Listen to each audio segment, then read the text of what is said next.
Hey guys, so today I want to talk to you about Fsly, as Fsly's share price has been really volatile over the past few days. And this started off even before the recent big tech sell-off. For the record, I am a stockholder of this company, and I bought into the previous dips when it was around $65. However, then I foolishly doubled down when it was around 100. So I'm currently in the red. I think it's about time that I did a deeper dive into this business to understand what's happening at the moment and whether I should sell, hold, or buy more as the stock becomes cheaper and more attractive. For those of you that don't know of Fsly, they operate an edge cloud platform for processing, serving, and securing its customers' applications. Now, I'm not a techie, and so I don't want to butcher their language, but essentially, customers go to Fsly, who then copy their website or application and put them across their network of servers all across the world. This allows worldwide users to access a version of that site or application at lightning speed. Now, Fsly is being used in all of our online experiences, from online shopping, streaming videos, social media, and remote working. Fsly are not the only content delivery network, or CDN for short, who is selling into the market. But from what I've researched, other CDNs are slow, and they can take anywhere from 15 minutes to 24 hours to make simple site changes or purges. In the real world, 15 minutes can feel like a lifetime, and this can have an impact on how customers' user experience is with that particular web or application. Therefore, companies are always on the lookout for faster technology that can improve their customers' user experience on their platform. This is where Fsly comes in. As with Fsly, clients can make changes instantly, putting them ahead of their competition. Essentially, if you want to use the internet fast, with little to no buffering, you will be using them. And in my opinion, we are going to be creating more and more data. Whether this is from continued working from home, being tracked by the government, or just in our daily consumption, we are going to be demanding a faster internet for years to come, and this market is only going to grow and become more important as we evolve. Fsly has some really great customers. I mean, some are okay, but some are huge. They provide their service to companies like Wayfair, Shopify, Fubo TV, Ticketmaster, Deliveroo, Stripe, and Shazam. Unfortunately, the one name which is missing from this list is TikTok. In fact, when TikTok left Fsly back in October 2020, Fsly shares plunged by 37%. This was when I initially bought the stock. However, with Biden in charge, I feel that the door is now open for TikTok to come back in, which could have a dramatic effect on its share price. Either way, this space is only going to get bigger and bigger.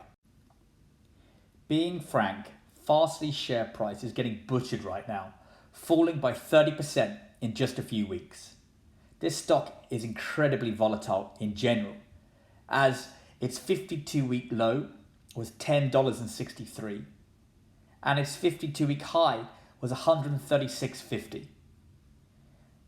However, before we start rushing out to buy more stock, we have to consider whether this recent fall is linked to the recent tech pullbacks or whether it's linked to any perverse effects from Fsly's recent financials.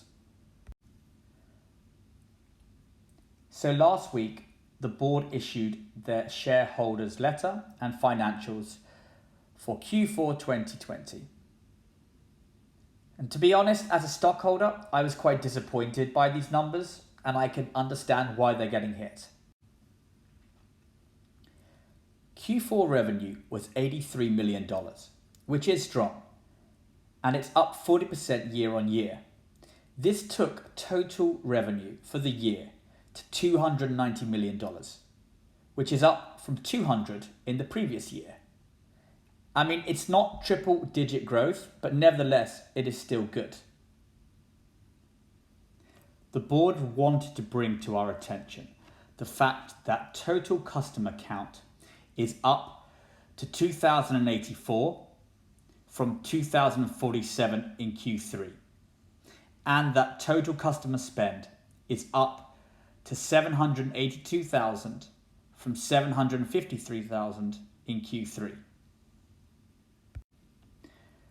Other encouraging signs is that their gross profit was up both in Q4 and for the total year. Fsly has a high margin business, and their Q4 non-GAAP gross margin was 63.7%, up 57.6% year on year, which is due to their continued scale and their most recent acquisition of Signal Science. Even so, as you can see, 2020 has been a very expensive year for their operational expenditures.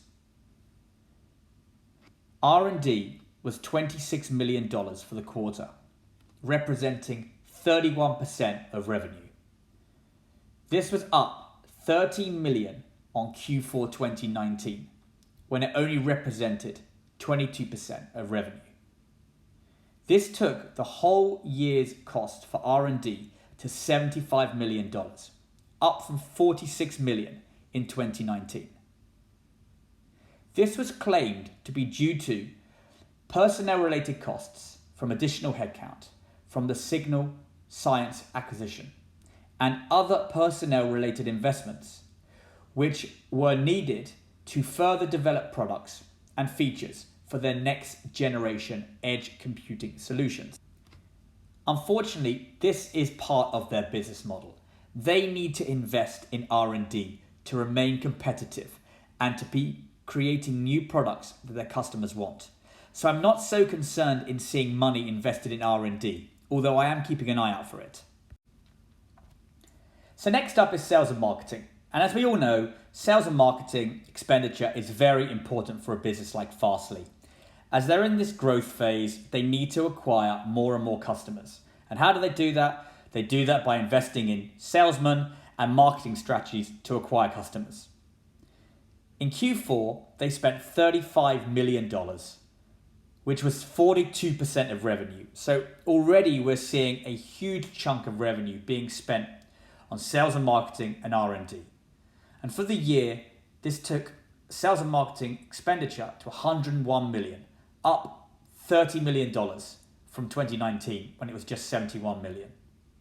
Now, Fsly claimed that this was due to increased personal headcount and their Signal Science acquisition, but I'm seeing this as a regular phrase to them, and I'm now wondering whether they are just hiding behind this to disguise their poor performance and high expenditure for the year. Finally, general admin expenditure was up, and up dramatically. In Q4 2020, they spent $46 million, taking the year's total to $102 million. And when you compare this to 2019, when their figure was just $41 million, you can see that they're really spending a lot of money on lawyers, employee benefits and employee perks and acquisition expenses. And when I look at this, I see this as a really fatty area where they are simply not being efficient with their cash. GAAP operating loss in Q4 2020 was $57 million, and the full year GAAP operating loss was $107 million, up from $47 million the previous year. The net loss for Q4 2020 was $46 million, which worked out at $0.4 per diluted share, and the full year loss was $96 million, up from $52 million in 2019. So these guys are really losing money, and they're losing money fast. And the question is, how long can they sustain these losses? So one of the good news from the balance sheet is they ended 2020 with $260 million in cash, restricted cash, and investments. And they recently tied up a revolver with Silicon Valley Bank for up to $100 million. So they should have sufficient cash to survive at least 3 years. After digesting all of this information, there are a number of fears which come to my mind. The first fear is that revenue growth stalls or even declines. And this leads to further losses mounting up. It's clear to me they're not adding clients as fast as they should be. They're not getting marquee clients or growing their customer spend fast enough.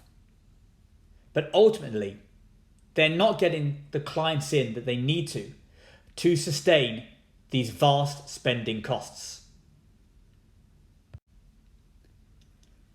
To me, this is a typical US tech startup. They've had some success, they've seen some growth, and they've gone out and spent far too much.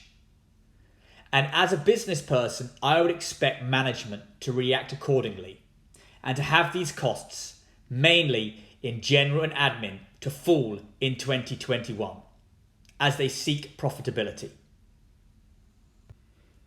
It's clear to me that upper management are also responsible for increasing these costs. I mean, for example, their CEO, Josh Bixby, was paid $2.48 million a year, increasing his compensation from the previous year, despite the company still being unprofitable. I understand this business model, where they must invest in their infrastructure and their IP. And if they don't, they may be left behind. So essentially now they're spending money to achieve clients in the future. But expensive lawyers, large personnel costs, and cheesy marketing videos are too high at the moment. If you're hoping they will become profitable soon, then don't hold your breath, as it is forecasted that they will remain unprofitable for the next 3 years. And judging by these financials, this is not going to happen soon, has been the recent significant insider selling. Recently, both the CEO Bixby and the chief architect Artur Bergman sold $2.4 and $2.1 million of shares. This is a big concern, as to me this looks like they're cashing out and they don't truly believe in the company. Now, this could be for other reasons. They might need the money to buy a house or to have a family, but I don't like seeing senior management selling shares. I also have some reservations about the board. Now, to me, the board is very important for a business, as it's almost like the parental control on upper management. But to me, their board seems a little inexperienced and can possibly explain why they have not handled their cost expenditures so well in 2020.